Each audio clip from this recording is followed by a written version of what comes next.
कल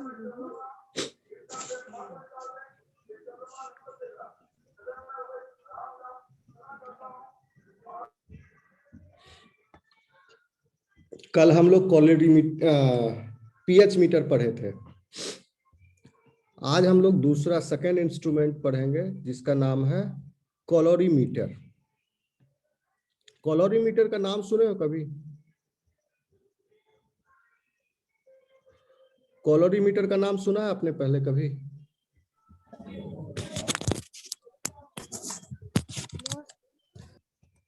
As the name suggests, it measures the color.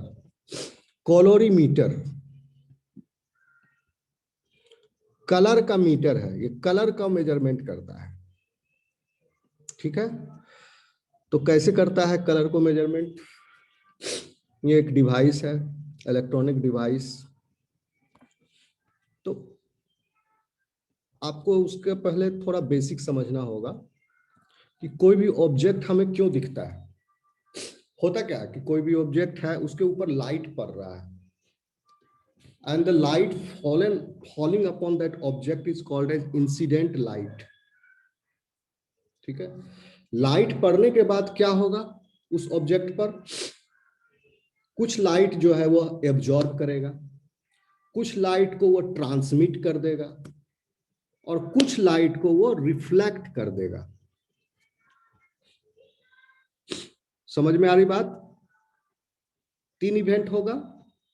सूर्य से किरण चल रही है, लाइट चल रहा है, हम लोगों पर पड़ता है सूर्य का किरण, तो क्या होता है?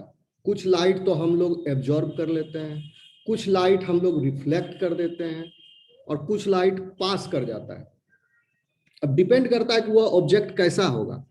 अगर ग्लास है, ठीक है, एकदम ग्लास है, तो ज्यादातर लाइट, मैक्सिमम लाइट ग्लास से पास कर जाएगा, यानी ट्रांसमिट हो जाएगा, अगर वह ऑब्जेक्ट ग्लास है तो। अगर वह ऑब्जेक्ट मिरर है तो light will, majority of the light will reflect, and if that object is any object, any other object जो विजिबल हो। कोई भी ऑब्जेक्ट आपको दिखता क्यों है, किस वजह से विजिबल है? क्योंकि उसने लाइट को एब्जॉर्ब किया है। ठीक है, जिस लाइट को उसने एब्जॉर्ब किया और जो लाइट उसने रिफ्लेक्ट कर दिया,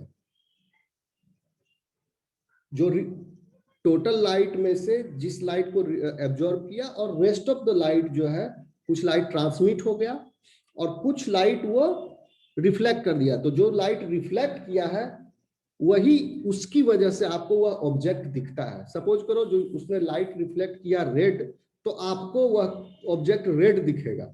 अगर उसने उस ऑब्जेक्ट ने रेड लाइट एब्जॉर्ब किया है, तब वह ऑब्जेक्ट आपको रेड नहीं दिखेगा, क्योंकि उसने रेड तो एब्जॉर्ब कर लिया। ठीक है, विजिबल स्पेक्ट्रम में 7 कलर्स होते हैं, विबजियोर, सबको मिलके व्हाइट कलर बनता है। तो इस विजिबल स्पेक्ट्रम में डिफरेंट डिफरेंट वेवलेंथ है हर लाइट का, कलर का। डिफरेंट डिफरेंट वेवलेंथ की वजह से वो कलर अलग अलग है। ऐसा नहीं कि कलर है इस वजह से वेवलेंथ है, नहीं, वेवलेंथ की वजह से they are different different colour in visible range. तो कहने का मतलब है, अगर 100% लाइट ट्रांसमिट हो जाएगा किसी ऑब्जेक्ट से, तब क्या होगा? वह ऑब्जेक्ट जो है इनविजिबल हो जाएगा, दिखेगा ही नहीं। और 100% अगर रिफ्लेक्ट कर दे वह ऑब्जेक्ट लाइट को, तो क्या होगा? वो परफेक्ट मिरर हो जाएगा। परफेक्ट मिरर क्या होता है? 100% रिफ्लेक्ट कर देता लाइट को। आपके फेस को एज इट इज दिखाना चाहिए मिरर को, एज इट इज, जैसा है वैसा। तो उसके लिए उसको 100% रिफ्लेक्टर होना पड़ेगा। That's why we use silver coating the back end of the mirror, so that it reflects the maximum light coming out of your face। लेकिन जनरली ये तो आइडियल कंडीशन, 100% रिफ्लेक्ट कर दे, 100% एब्जॉर्ब कर ले। अगर 100% एब्जॉर्ब कर ले अगर लाइट, तब ठीक है, वो भी इनविजिबल हो जाएगा, ब्लैक हो जाएगा, परफेक्ट ब्लैक। ठीक है, चलो, ये तो इसका ओवरव्यू है। अब आपको हम क्या करता है एक्चुअली कैलोरीमीटर। मेरी आवाज सब तक आ रही है? यस या नो में बोलिए। Yes sir. तो colorimeter is a Yes, sir. device that is used in colorimetry, यानी measurement of color. It refers to a device which helps a specific solution to absorb a particular wavelength of light. ठीक है, एक particular wavelength of light हम इसमें देते हैं. ये मोटा मोटी अभी हम ओवरव्यू आपको बता रहे हैं, क्या इस क्यों करते हैं ऐसा, वो हम अब समझाएंगे आगे.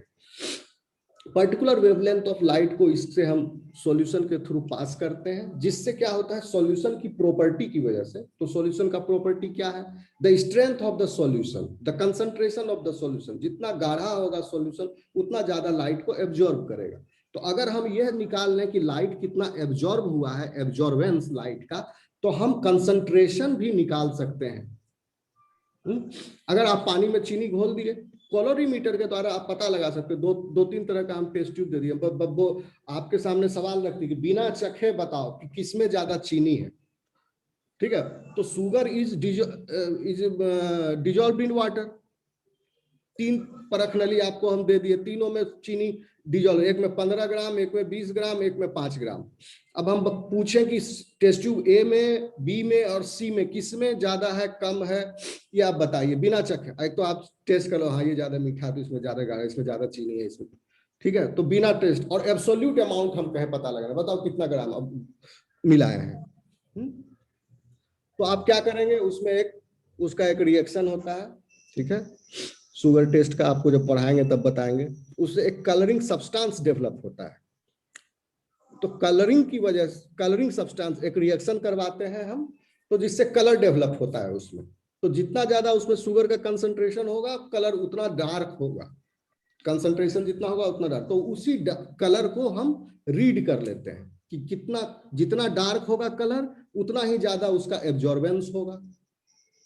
ट्रांसमिटेंस कम होते जाएगा, जितना गाढ़ा होते जाएगा कलर, जितना डार्क होते गया उतना ट्रांसमिटेंस भी कम होते गया, और एब्जॉर्बेंस जो है उसी मात्रा में बढ़ते जाएगा. So this is how we calculate the concentration of the solution with the help of Beer Lambert's law. इसका पूरा प्रिंसिपल ही है आपका बियर-लैम्बर्ट्स लॉ के ऊपर आधारित. ठीक है, the colorimeter was first invented in the year 1870 by Louis Duboscq. तो देखो प्रिंसिपल ऑफ कॉलोरीमीटर, तो ये पार्ट हम आपको समझा चुके हैं अभी थोड़ी देर पहले. ये क्या है, I0 is incident light, total light. ठीक है, I0 is your total light, and IR is light, reflected light. IA is absorb light, and IT is transmitted light. तो टोटल लाइट किसी ऑब्जेक्ट पर पड़ेगा will be equal to the light reflected by that object, light absorb by that object, and light transmitted by that object. Light किसी object पर पड़ेगा तो वह object light के साथ क्या करेगा, 3 काम करेगा उस अपने प्रॉपर्टी के आधार पर. या तो लाइट को, थोड़ा सा लाइट को एब्जॉर्ब कर लेगा, थोड़ा सा रिफ्लेक्ट कर देगा, थोड़ा सा ट्रांसमिट कर देगा. अगर वो पारदर्शी है वो ऑब्जेक्ट तो लाइट उससे पार भी कर जाएगा. लेकिन अगर पारदर्शी नहीं, सपोज करो कि कोयला का बहुत बड़ा टुकड़ा, तो उसके आर पार लाइट नहीं जा सकता. तो उसमें क्या होगा, टोटल लाइट जो है एब्जॉर्बेंस और रिफ्लेक्शन के बीच में रह जाएगा. ट्रांसमिट 0 हो जाएगा, तो एब्जॉर्बेंस उसका ज्यादा होगा और रिफ्लेक्शन कम होगा.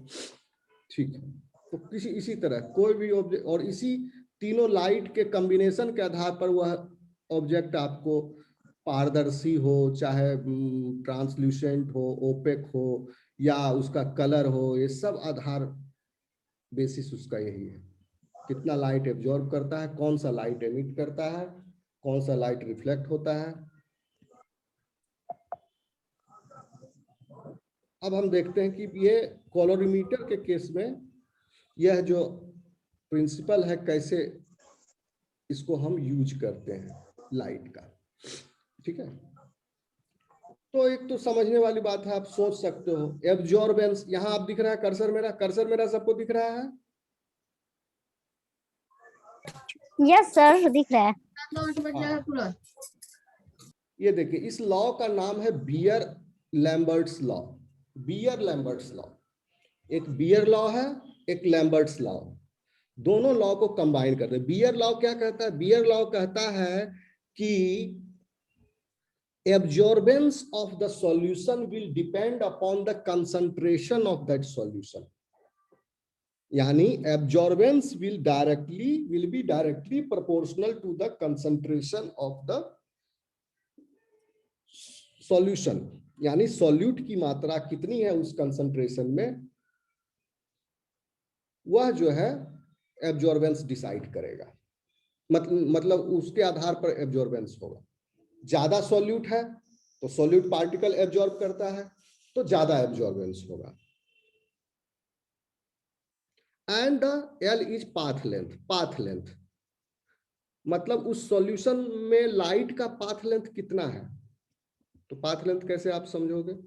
पाथ लेंथ ऐसे आप समझिए, ये परख नली दिख रहा है सबको, टेस्ट ट्यूब। जी सर। तो इसमें जब लाइट हम गुजारेंगे, लाइट सोर्स इस पर हम देंगे जब इधर से, तो इसके इस परखनली का जो डायमीटर होगा वो इसका पाथ लेंथ हो गया। ठीक है, लाइट इधर से पास करेगी, बाहर निकलेगी। ठीक है, तो इसको हम रिकॉर्ड करेंगे कि कितना लाइट निकल गया, कितना लाइट एब्जॉर्ब हो गया, और टोटल हम कितना लाइट इस पर डाले। ठीक है, ये मशीन का काम यही है कि टोटल हम कितना लाइट प्रोवाइड किए, उसके बाद इससे बाहर कितना लाइट निकला उसको हम रिकॉर्ड कर लिए।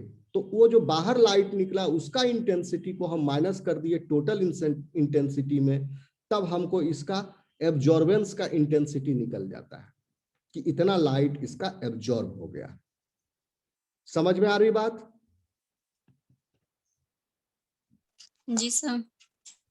तो दिस जी is the sir. Path length. अब पाथ, सपोज हम इस ये जो टेस्ट ट्यूब दिख रहा है इससे भी मोटा टेस्ट ट्यूब हम यूज करते हैं, सपोज उसका डायमीटर बड़ा होता है, सपोज इसका डायमीटर इज 1 सेंटीमीटर, और इसे एक डबल टेस्ट ट्यूब ले लीजिए जिसका diameter is 2 centimetre, then the path length will be 2 centimetre.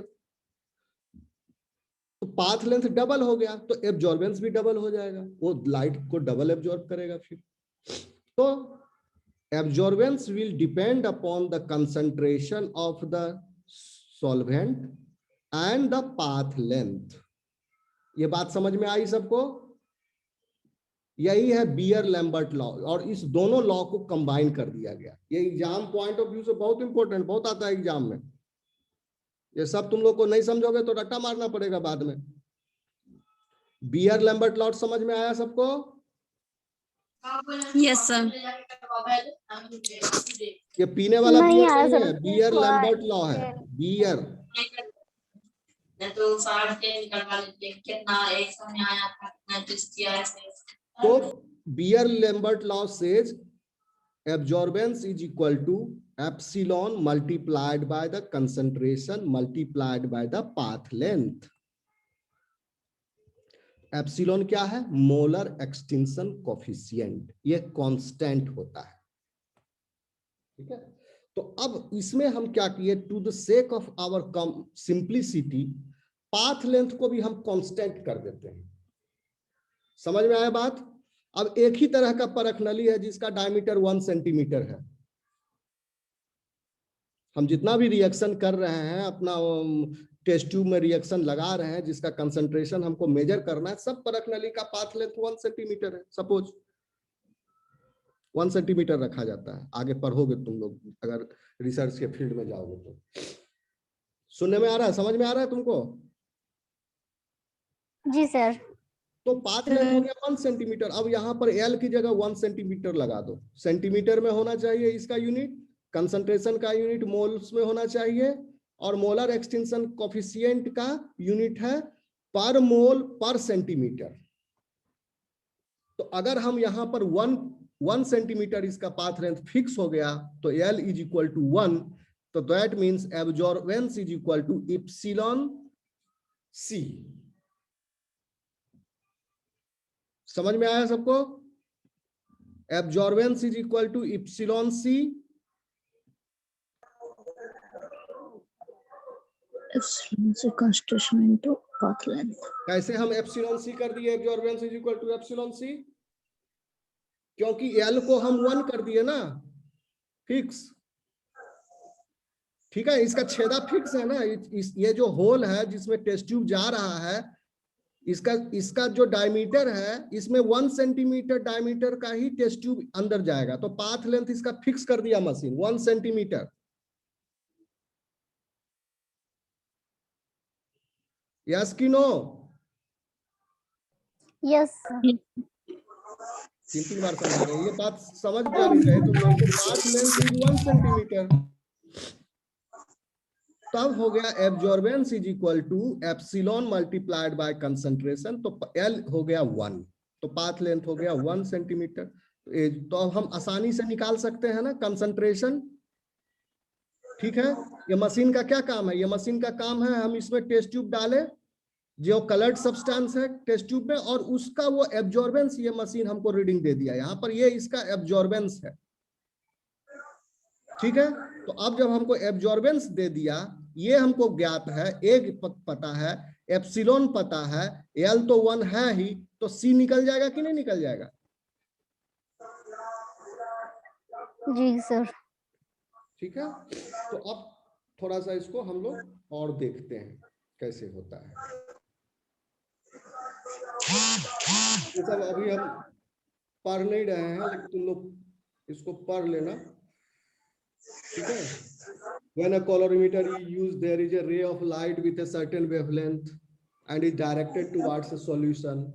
Before reaching the solution, ray of light passes through a series of different lenses. ये इसका structure है। ये मशीन जो था colorimeter, इसको फाड़ कर दिए, इसमें डिफरेंट कंपोनेंट्स हो गया। ये आपका लैंप है, लाइट सोर्स।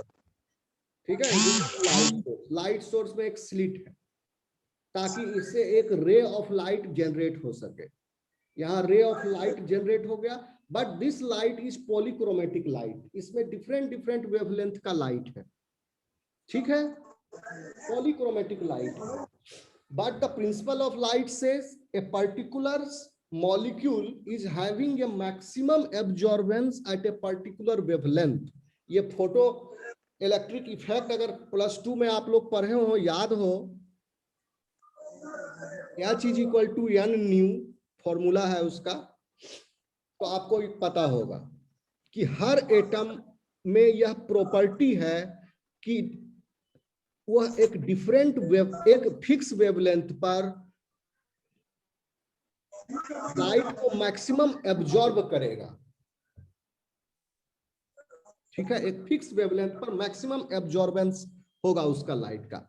तो जिस भी सॉल्यूट को हमको मेजर करना है, सपोज ये आपको पूछोगे कॉलोरीमेट्री का यूज करते, तो मोटामोटी समझ लो जांच घर जो होता है जहां पर शुगर, कोलेस्ट्रॉल ये सब नापा जाता है। ठीक है, तो वो वहां पर यह कॉलोरीमीटर का यूज होता है। तो कैसे बताता है आपका शुगर लेवल इतना है, आपका कोलेस्ट्रॉल लेवल इतना है, यूरिया लेवल इतना है ना? सही से जांच करेगा और सही बता देगा कॉलोरीमीटर से कि आपका इतना लेवल है। ठीक है, तो शुगर का एक पर्टिकुलर वेवलेंथ है जिस पर वो मैक्सिमम एब्जॉर्ब करेगा, तो उस वेवलेंथ के लिए एक फिल्टर लगा देते हैं। This ray of light is a mixture of all the wavelengths. Lens का क्या काम है? वो कंडेंस कर देता है लाइट को। कंडेंस करने के बाद अब उस पूरा मिक्सचर ऑफ लाइट में से हमको वह एक लाइट को फिल्टर आउट करके निकालना है जिस पर इस सॉल्यूट जिसको हम मेजर कर रहे हैं इस क्यूवेट में कंसंट्रेशन, उसका मैक्सिमम एब्जॉर्बेंस है उस लाइट पर। तो हमको पता है कि 550 नैनोमीटर पर शुगर का मैक्सिमम एब्जॉर्बेंस होता है, तो 550 नैनोमीटर का फिल्टर हम यहाँ ये मशीन में लगा रहता है ऑप्शन, कौन सा फिल्टर यूज करना है। 550 नैनोमीटर, 720 नैनोमीटर, 340 नैनोमीटर, 480 नैनोमीटर, ऐसे करके डिफरेंट नैनोमीटर का फिल्टर लगा रहता है मशीन में। हम वहां पुट कर दिए कि हमारा 550 नैनोमीटर का फिल्टर लगा दो। क्यों? क्योंकि हम शुगर का जांच कर रहे हैं, तो वो फिल्टर 550 का लगा दिया। तो अब जो है ये पूरे मिक्सचर ऑफ लाइट में से यह 550 नैनोमीटर का जो वेवलेंथ का लाइट है उसी को पास करने देगा, बाकी को फिल्टर आउट कर देगा। That's why it is called as filter. तो अब हमारे सॉल्यूशन पर जो मैक्सिमम एब्जॉर्बेंस देता है जिस भी लाइट के वेवलेंथ पर, वो फिल्टर होकर निकल गया। नाउ इस पर ये फॉल करेगा इस सॉल्यूशन पर। तो इस सॉल्यूशन पर फॉल करेगा, तो अब ये सॉल्यूशन इसको एब्जॉर्ब करेगा। पाथ लेंथ इसका फिक्स है 1 सेंटीमीटर, तो अब इसका एब्जॉर्बेंस यहाँ फोटो सेल पर यह रिकॉर्ड करेगा। समझ लो रेटिना है, ये अगर आंख है, ये आंख है, ये रेटिना है, समझ लो इसका फोटो सेल पर रिकॉर्ड करेगा और ये आउटपुट एक एम्पलीफायर के थ्रू एक मीटर में दे देगा कि भैया इसका इतना एब्जॉर्बेंस दिखा रहा है। यहां से शुरू हुआ इतना लाइट, तो इतना लाइट कहां से शुरू हुआ, यहां से शुरू हुआ। यहां से हम काउंट नहीं करेंगे, यहां पर मिक्सचर ऑफ लाइट है। Hello, yes sir. Yes sir.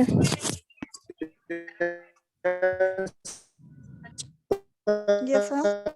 समझ में आ रही मेरी बात?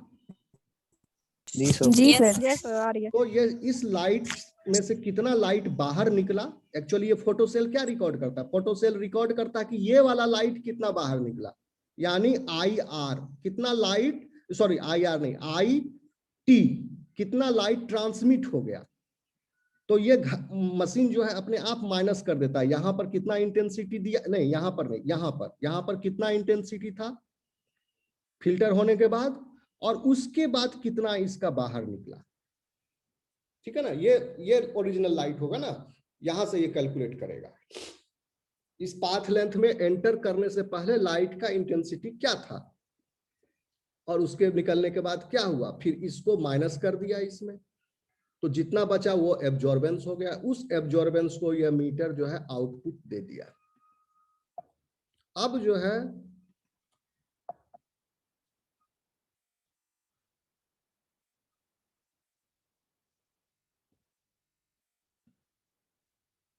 यूजेज पर बाद में आएंगे। तो ये खत्म हो गया आपका कॉलोरीमीटर, ठीक है। हेलो जी हाँ सर। फोटो कॉलोरीमीटर क्या है वो समझ गए, कलर को मेजर करता है। इसका प्रिंसिपल क्या है, बियर लैम्बर्ट्स लॉ है। बियर लैम्बर्ट्स लॉ क्या कहता है कि लाइट कितना एब्जॉर्ब होगा वह डिपेंड करेगा कि वो कितना सॉल्यूशन गाढ़ा है, प्लस वो सॉल्यूशन कितना दूर तक फैला हुआ है, यानी पाथ लेंथ कितना है और कितना वो उसका कंसंट्रेशन है। तो यह उसका एक कॉलोरीमीटर का डायग्राम है। तो एग्जाम में पूछेगा तो ये वाला बनाओगे, वो वाला नहीं बनाओगे फोटो ऊपर में जो दिया वो, ठीक है। तो अब इसमें मेजरमेंट कैसे करते हैं, अब आप समझ लीजिए थोड़ा सा इस पॉइंट को भी, कि हम स्टार्ट करते हैं। सपोज एक एग्जांपल देते हैं, ग्लूकोज को मेजर करना है, ठीक है। तो हम क्या करेंगे, ग्लूकोज को मेजर करना है, लेकिन इस कॉलोरीमीटर को पहले कैलिब्रेट करना पड़ता है, स्टैंडर्डाइज करना पड़ता है, इस कॉलोरीमीटर को समझाना पड़ता है कि देखो भैया इतना का इतना है। तो ऑलरेडी मतलब मार्केट में आता है 100 मिलीग्राम पर डेसीलीटर का already pre formed solution, standard solution, जिसमें कंसंट्रेशन फिक्स है, उस पर लिखा रहता है ऊपर में कि 100 mg, यानी शुगर लेवल 100 है, 100 mg पर डेसीलीटर इसमें पहले से है इसका लेवल। तो उसको एज ए सैंपल यूज करके विद द आपका रिएक्शन केमिकल हम परफॉर्म करते हैं रिएक्शन, और उससे जितना कलर डेवलप हुआ उसको का एब्जॉर्बेंस हम मेजर कर लिए। तो वहां पर हमको कंसंट्रेशन पता है, पहले से बताया हुआ कि कंसंट्रेशन इसका 100 है लेवल, और उस 100 में कितना ये एब्जॉर्बेंस दे रहा है, तो वो हम रिकॉर्ड कर लिए और इस मशीन को फिक्स कर दिए, बता दिए कि यह जो एब्जॉर्बेंस दिखा रहा है यह 100 पर था। मेरी बात समझ में आ रही है लोगों को? Yes sir. Yes sir. Performing the test sample yes sir. आपको कंट्रोल लगाना होगा, रेफरेंस लगाना होगा, समझे। अगर आप किसी आदमी का शुगर लेवल देखने से पहले आपको मशीन को बताना पड़ेगा ना कि 100 लेवल में कितना एब्जॉर्बेंस देता है, तब ना वो देखेगा कि फिर ये जो टेस्ट सैंपल उसमें दोगे तो देखेगा कि इसका एब्जॉर्बेंस कितना है, तब फिर वो पुराने वाले ग्राफ से इंटरपोलेट करेगा कि इतना एब्जॉर्बेंस दिखाया था तो 100 था उसका कंसंट्रेशन, और इस आदमी का अभी आया है सैंपल ये दिखा रहा है इतना एब्जॉर्बेंस, तो इस तो कितना होगा इसका, क्योंकि उतना का 100 था तो अब इतना का कितना होगा। समझ रहे हो प्रॉब्लम पढ़े हो ना, कि चूंकि इतना का दाम जी इतना, सर। therefore इतना का दाम उतना है, तो ऐसे होता है। तो उस कंट्रोल पहले स्टैंडर्ड से इसको सेट कर दिए कि 100 मिलीग्राम पर डेसीलीटर का प्रीफॉर्म्ड सॉल्यूशन ऑलरेडी मार्केट में अवेलेबल है, उससे इसको समझा दिए कि इतना का इतना एब्जॉर्बेंस आप, क्योंकि सारा कैलोरीमीटर मशीन एक जैसा नहीं होगा। तुम सोच देखे हो कि हर जांच घर में अलग अलग रिजल्ट आएगा, ठीक है। तो सर उसको बताना पड़ेगा कि देखो तुम्हारे मशीन में 100 ग्राम का इतना दे रहा है एब्जॉर्बेंस, तो इतना को ही 100 ग्राम समझ लो। तो अब इसी मशीन पर आप जब दूसरा टेस्ट रन करेंगे तो उसका एब्जॉर्बेंस जितना आएगा उसको वो इंटरपोलेट करेगा कि 100 उतना का 100 दिखाया तो अब इतना का कितना होगा, ये कैलकुलेट कर लेता है। तो इस तरह से ये कैलकुलेट करके आपको रीडिंग दे देता है और आप जान जाते हैं कि हमारा लेवल क्या है।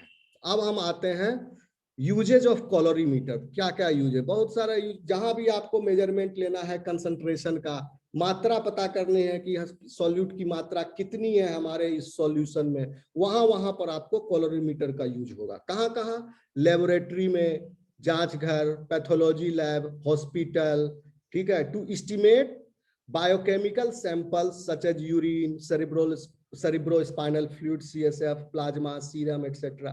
तो इसमें जितना भी हजारों तरह के टेस्ट जितने भी होंगे सब कैलोरीमीटर को यूज करेंगे। It is used in the manufacturing of paints. Paint को मैन्युफैक्चर करने में भी यूज होता है, क्योंकि पेंट लाइट होगा, डार्क होगा, गाढ़ा होगा, पेंट का भी कलर होता है, तो हर पेंट के कलर को अलग अलग एब्जॉर्बेंस होगा, तो उसको भी निर्धारित करने के लिए, सपोज करो एशियन पेंट का 4047 ग्रेड का क्या एब्जॉर्बेंस है, वो अलग शेड है उसका, डिफरेंट डिफरेंट पेंट का, तो वो सब में भी इसको यूज करते हैं इंडस्ट्री में, paint industry. Used in textile and food industry. Textile और फूड इंडस्ट्री में भी यूज करते हैं। फूड की अगर खाना खराब हो गया है तो उसमें जांच करेंगे कि कुछ एसिडिटी बढ़ गया है, कुछ उसमें टॉक्सिन मिल गया है, कोई सब्सटेंस सॉल्यूट उसमें, we can go for the check of any toxic substance in that food. It is used in quantitative analysis of proteins, glucose and other biochemical compounds. Protein भी पता कर सकते हैं, ग्लूकोज बताया अभी।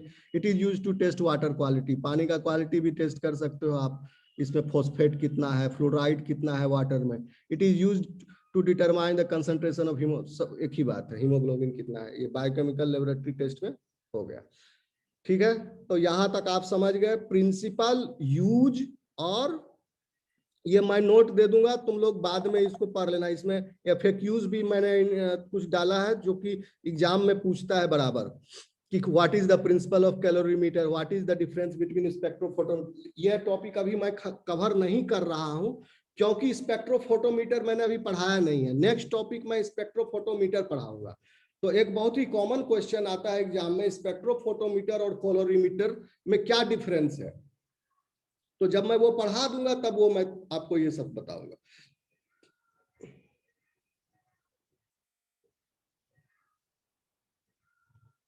कैलोरीमीटर समझ में आया आप लोगों को? Yes sir. Yes sir. Yes sir. हाँ क्या सर, बहुत अच्छे बता दिए। ठीक है, बियर लैम्बर्ट्स लॉ है, वर्किंग प्रिंसिपल क्या है, कैलोरीमीटर का काम क्या है, इसको आप लोग पढ़ लीजिएगा नोट को। बाद में हम ये यूनिट जैसे ही इस पेपर का खत्म होगा, जिसमें सारा pH मीटर है, इसके बाद कैलोरीमीटर, इसके बाद स्पेक्ट्रोफोटोमीटर आएगा, ये सारे मीटर वाले जो खत्म होंगे, इनका नोट मैं आपको PDF बना के टेलीग्राम पर जो है उनको मिल जाएगा, पढ़ लेना वहां से। इसका मशीन का इंटरनल डायग्राम भी बता दिए और यूज भी बता दिए। ठीक है, अब आप लोग क्लास खत्म होती है, आशा है आप लोग कैलोरीमीटर कुछ पढ़े होंगे, कुछ सीखे होंगे।